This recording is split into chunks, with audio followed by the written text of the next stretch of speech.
안녕하세요. 안전한 투자로 편안한 노후 준비 중경투 TV입니다. 네, 10월 3일 월요일입니다. 한국은 휴일이고 미국 증시는 정상적으로 개장이 되고요. 비트코인 19,000, 이더리움 1,200달러 횡보 중이고, 지난주 미국 증시 음봉으로 장 종료되고 주말 동안 알트코인하고 함께 비트코인이나 이더리움 큰 움직임 나오지 않고 있습니다. 비트코인 주말 내내 19,400달러에서 19,100달러로 서서히 하락하는데, 이렇게 서서히 하락하는 것은 코인 시장에 꼭 나쁘다 할 수는 없고요. 다수가 숏포지션 잡고 있고 당장에 크게 추가 하락 안 시킬 가능성이 높죠. 바이낸스 거래소 비트코인 거래소 수수료 제로 이벤트를 7월부터 계속하고 있는데, 1등 거래소 바이낸스에서 비트코인 현물 수수료가 제로가 되면 다수가 숏포지션 가져가고 비트코인 하락 온다고 해도 빠르게 현물을 매수하면서 오히려 반등이 크게 나올 수 있습니다. 숏포지션 청산이 나올 수가 있죠. 나스닥은 6월 저점 아래로 내려온 데 비해 비트코인은 6월 저점 18,000달러 이상 유지를 하는 것도 바이낸스의 비트코인 거래소 수수료 제로 정책 때문이다 볼 수 있는 거죠. 시장에 미국 긴축으로 악재가 많아서 비트코인 빠르게 반등은 못하고 있는 실정이긴 하지만, 반등이 한번 온다면 비트코인 수수료도 바이낸스에서 없기 때문에 반등 또한 크게 나올 수가 있습니다. 10월 3일 밤 11시에는 미국 ISM 제조업 지표 발표가 되고요. 컨센서스 52.2포인트로 컨센서스 상회하는 수치 발표가 되는 게 코인 시장에는 매우 긍정적이다 볼 수 있습니다. 이전 수치인 52.8포인트 상회를 한다면 반등 또한 클 수가 있고요. 하지만 51, 50포인트 이렇게 컨센서스보다 낮게 발표가 되면 비트코인, 이더리움 다시 하락할 수 있습니다. 대신에 하락 온다 해도 시장에서 어느 정도 낮을 것이라는 것을 예상하고 있기 때문에 큰 폭의 하락 오기는 쉽지 않을 듯 하고요. 10월 7일 미국 실업률, 10월 13일 미국 인플레이션율 정도는 나와야지 확실한 방향성이 나올 듯 합니다. 러시아 전쟁 종료 기대감이 존재는 하지만 러시아 대표 지수인 RTS 주가를 보면 9월 전쟁 종료 기대감으로 반등은 왔지만 미국 추가 제조로 인해서 다시 주가 하락한 모습이고요. 러시아 RTS 확실히 반등이 나와야지 전쟁 종료 호재로 나스닥 코인 반등이 크게 나올 수가 있습니다. 2014년 러시아 크림 반도 침공했을 때 러시아 주가 보면 2월 침공으로 주가 폭락하고 5월 19일 주민투표 이후 합병되면서 러시아 주가는 한 달 만에 반등이 나왔고요. 최근 움직임하고는 다릅니다. 당시에는 3개월 안에 빠르게 전쟁 종료해서 주가 반등이 빨랐다지만 이번에는 8개월 이상 장기간 전쟁을 했었고 미국하고 유럽 경기 침체 이슈도 작지가 않다 볼 수 있고요. 2014년 크림 반도 침공 이후 러시아 주가 다시 반등은 왔지만 이후 6개월 만에 다시 반토막 나고 여기 주요 라인 회복하는데 2년 정도 시간이 걸렸습니다. 푸틴이 종료 선언은 했지만 석유 가격 그대로 높은 수준이고 미국이 러시아 제재 유지하는 상황에서는 비트코인의 방향성은 다음 주부터 나오는 미국들 실적에 달려있다 볼 수 있습니다. 지난주 마이크론하고 나이키 어닝만 잘 나왔다면 비트코인, 알트코인도 반등이 좋을 수가 있는데 미국 기준금리 3.25%인 상황에서 기업들 실적 좋을 가능성이 낮죠. 어느 기업보다도 테슬라, 애플 주가가 가장 중요합니다. 마이크로소프트, 구글 전체적인 지수 모두 6월 직전 저점까지 하락한 상태고 여전히 지탱해주고 있는 주식은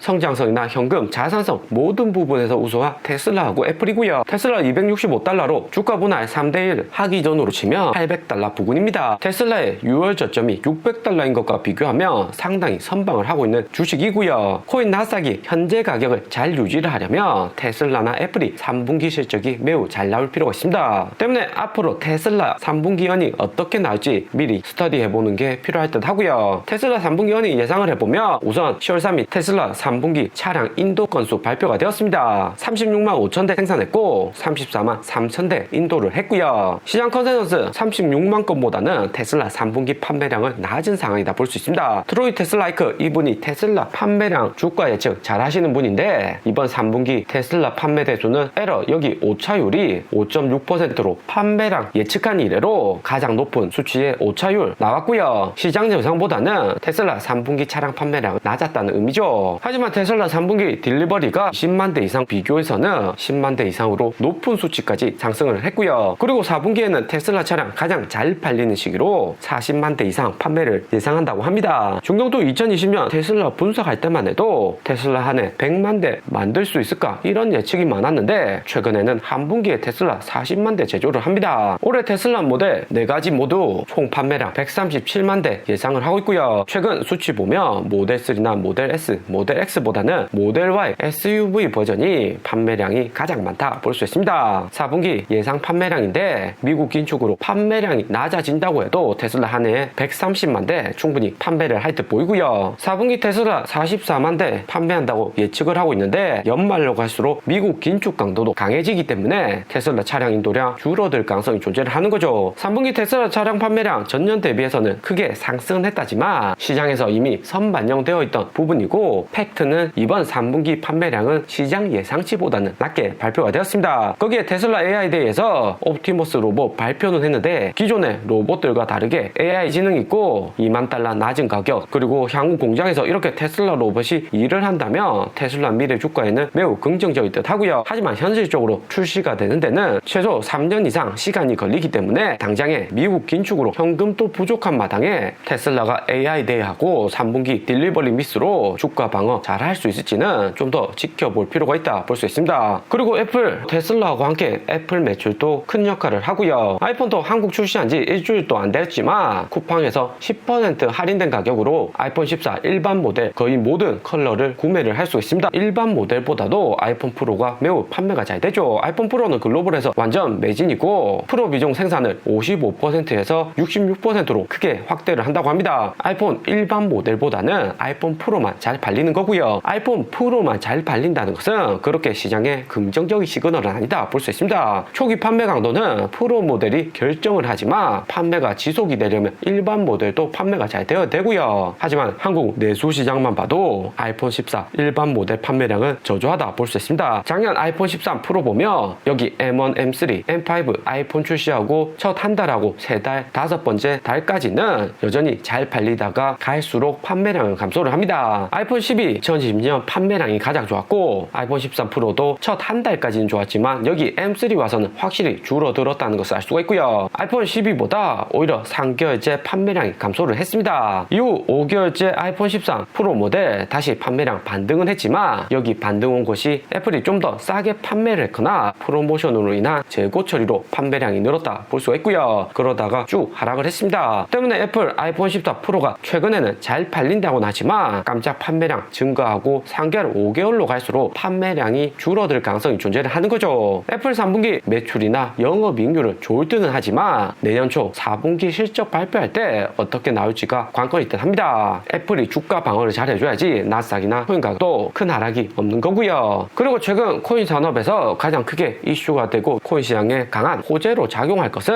여전히 NFT 산업이다 볼 수 있습니다. 페이스북, 인스타그램, NFT 지갑 연동 시작으로 새로운 메타 사업 모델에 NFT가 적용이 되었고요. 페이스북, 인스타그램을 이용하시면 디지털 수집품 NFT 이용 가능하고 게시까지도 할 수 있습니다. 오픈시에서 NFT 작품 구매를 하고 개인 인스타에 업로드를 하는 형식이죠. 이후에는 페이스북, 인스타 내에서 메타에게 어느 정도 수수료를 지불하고 NFT 구매나 거래도 가능하게 업데이트 될 듯 합니다. 작년 4월이나 10월 비트코인 크게 상승할 때 이런 뉴스 나왔다면 관련 코인들 크게 상승을 했을 건데 최근 NFT 전체적인 시장이 최저점이다 볼 수가 있고요. 특히 이더리움 기위를 보시면 머지 업데이트 이후 이더리움 유통량 낮아졌다고는 하지만 여전히 10기위도 안 되는 수치로 이더리움 거래는 일어나지 않다는 것을 알 수가 있고요. 작년 이더리움 500만원 할 때 여기 기위는 200까지 상승을 하면서 이더리움 NFT 작품 구매하는데 수수료 50만원 이상 지출을 했던 적도 있고요. 당장에 미국 긴축, 거시경제 악화로 인해서 NFT 거래는 줄어들었다고는 하지만 메타 글로벌 대기업 위주로 NFT 시장 활성화가 조금씩 이루어지고 있다. 이 정도는 알고 계시면 좋을 듯 합니다. 미국 금리 인상 내년까지 150포인트 1.5% 올릴 것이라 예측을 하고 있는데 현재 구간에서 NFT 관련 코인들 매수하기는 매우 부담스럽다 볼 수 있고요. 그리고 페이스북, 인스타그램 거래 가능한 코인은 이더리움하고 폴리곤이라고 하고요. 이더리움 아직까지 수수료 비싸지만 지분 증명으로 완전히 전환되게 되면 여기 기위도 사라질 가능성이 높습니다. 그리고 폴리곤은 수수료 싸고 최근에도 거래에 주로 이용되는 게 폴리곤이다 볼 수가 있고요. 전 페이스북 주가를 보면 2020년 4월 코로나 팬데믹 나왔을 때보다 주가가 더 떨어진 상황입니다. 대주주들이 시장가로 전량 매도했다 볼 수가 있고요. 당장에 가망성이 없다는 거죠. 메타가 미래 메타버스나 인공지능 산업으로 전환하겠다 작년에 발표는 했지만 투자자들도 당장에 미국 긴축으로 인해서 미래 성장 산업이 반등 오기는 어렵다는 판단인 듯 하고요. 오늘의 영상은 여기까지입니다. 좀 더 디테일한 투자 정보가 필요하신 분들은 커뮤니티로도 자료가 공유되니까 멤버십 가입과 구독 부탁드립니다. 감사합니다.